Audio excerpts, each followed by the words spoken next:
Hey folks, welcome back. It's about the end of fall, and I wanted to talk to you about Plant Growth Regulator, specifically T-NEX, and how I was applying it incorrectly. If you're a lawn enthusiast like me, you probably already know the benefits of PGR, so I'm not going to go through all that. I do want to focus on when to apply PGRs. Before I started using T-NEX, I researched it a lot, basically watching a whole bunch of videos and reading as much as I can. The majority of the videos out there suggest a calendar schedule, something like every 2 to 3 weeks on the application. This approach can cause problems, and here's why. Let's take a look at this graph. This was taken from a study by the University of Nebraska on PGR application timing. To understand this graph, you need to know that PGRs inhibit the pathway for gibberellic acid, which is used for leaf elongation or growth. Basically, it blocks the pathway like a beaver dam. As you can see in the graph, based on the leaf clipping yield, there is a steady drop after application, but after a certain amount of time, the plant is able to metabolize the PGR, so the effect actually wears off. The ability to metabolize is based on temperature. If you're wondering why the clip yield goes past 100%, well, do you remember my beaver dam analogy? The PGR inhibits the pathway, so when the beaver dam bursts, or it's no longer there, there's an increase in growth until all that held back gibberellic acid is used. These phases are the suppression and rebound phases. Ideally, you want to reapply the PGR before you begin the rebound phase. So, reapplication timing needs to be based on the plant's metabolism.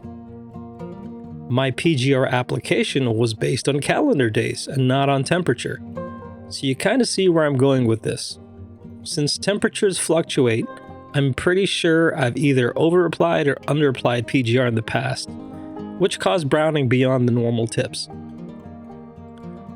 The question now is, how do you calculate the application rate based on the temperature? That is where growing degree days come in. This method of calculation is mostly found in farming or agriculture, but certainly can be used in this use case. Before going down the growing degree days yourself, I can certainly tell you that there are many ways to calculate it, using different base temperatures and so forth. But all of this does not matter because the only thing that matters is how the manufacturer of the PGR calculates the growing degree days. Moving back to T-NEX, I did find this nice nugget on growing degree days for T-NEX. This label is for T-NEX ME, but it uses the same chemical and percentage as T-NEX that we use here in the US. I believe that this T-NEX ME is made for Canada or somewhere like that. Also, it falls in line with the University of Nebraska's testing. You can see here that they basically give you the formula to use to calculate the growing degree days. You'll also notice that it's Celsius as opposed to Fahrenheit. There are many sites out there that calculate the growing degree days for you, but I like doing it myself. Makes it a lot easier to understand. So let's go through that now. The easiest way to calculate this is using Google Sheets. If you have a Gmail account, you can go to Google and just search for Google Sheets and log in. You'd want to start a new or blank sheet so we can build our tables. The first thing you'd want to do is type in the label descriptions for each of the columns. In this example, we're going to start off with the date.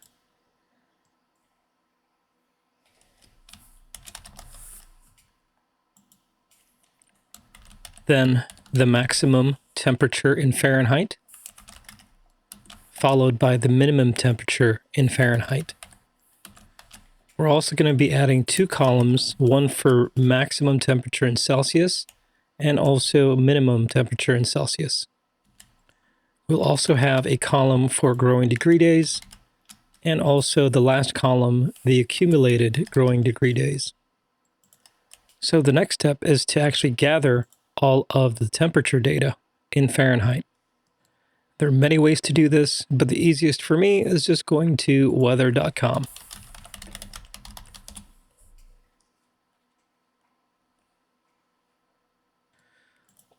All you have to do is click on monthly, and it should give you a calendar view of historical temperatures and also future temperatures.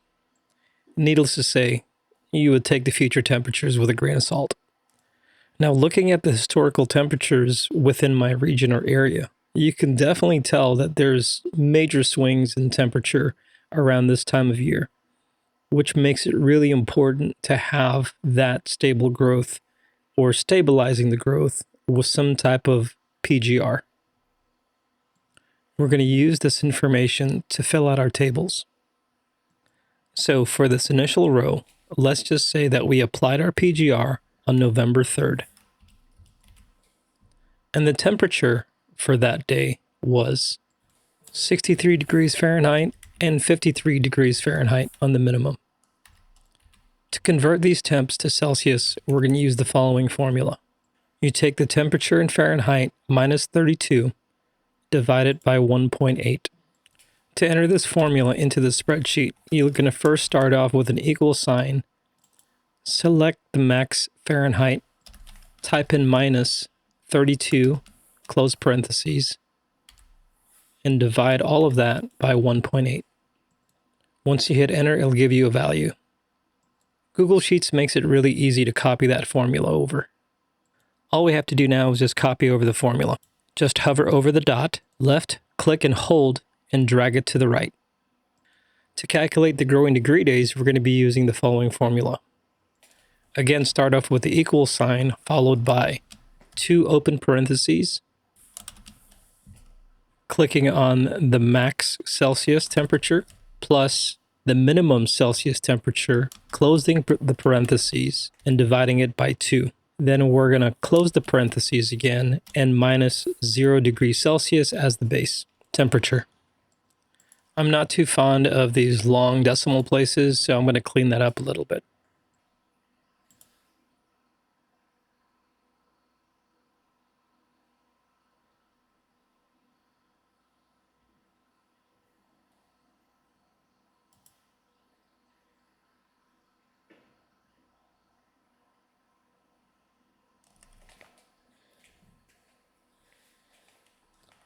Since this is going to be our first application of T-NEX, this accumulated growing degree days is just going to be equal to that first growing degree day, which is 14.44. At this point, all we have to do is just copy over and enter in all of the max and minimum Fahrenheit temperatures for those days. For this example, I already have a list of all the temperatures for November and December, so I'm just going to go ahead and paste it in here. So this is where the magic happens with Google Sheets. We're just going to copy the formula like we did earlier all the way down the column.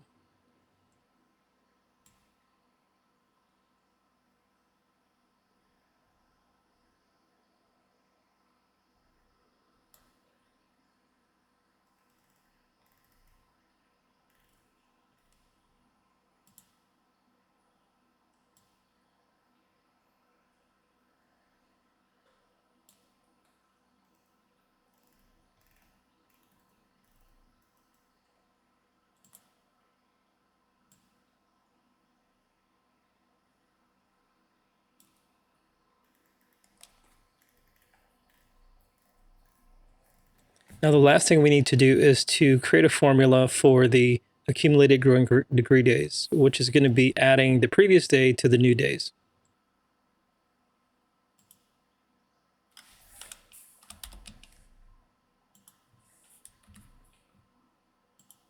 Using the copy trick, we're just going to go ahead and click that little button and drag it all the way down the column.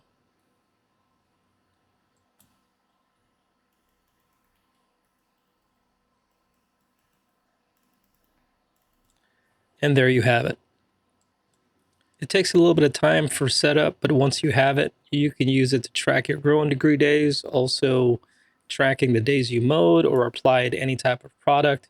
comes in really handy. You can now clearly see that I need to apply my PGR somewhere around November 22nd, 23rd, once it goes over that 230 growing degree day mark.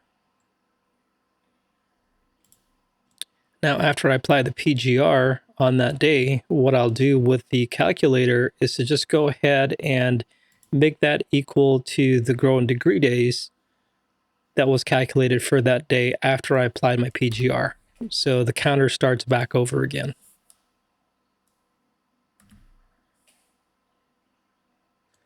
And by the looks of it, I'm not going to be applying PGR again till well into next year.